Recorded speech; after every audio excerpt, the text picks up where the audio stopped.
Kaya sinunog. Hindi. Ah, okay. Ihulog niyo mo yung kalahating araw.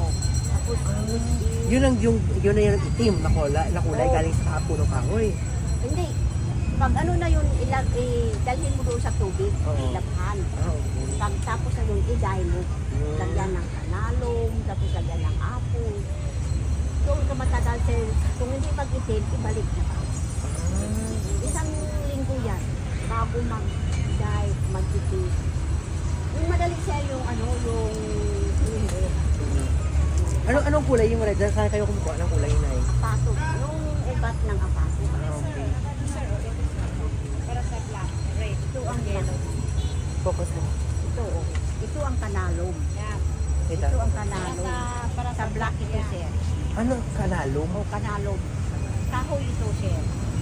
Tapos, Focus din sa kamote. tapos ito, apatot, yung ugat Apat. niya. Ay, luyang dilaw ito sa amin. Hindi, hindi achete? kahoy. Ah, kahoy. Hindi ito, sir, nung apatot. Ah, okay. Di ba, malaking kahoy yun. Tapos, Oo. kunin mo yung ugat niya. Oo. Tapos, kiskisin mo. Tapos yung... Ay, ito. Oo. Di ba, may kahoy yan doon sa Oo. loob. Kiskisin mo yan. Oo. Pag, lagyan mo ng apog. Pag, yung duga niya, yun ang mo sa baka. Oo. Mag-red. Tapos ito na po yung color red. Oh, ito. Ah, ito yung ginagawa nyo ganyan. Oo, Tapos ito. matibay siya na yun. Oo. Ah. Hindi yan synthetic, sir, nga Oo. yung joke. Oo, Hindi kami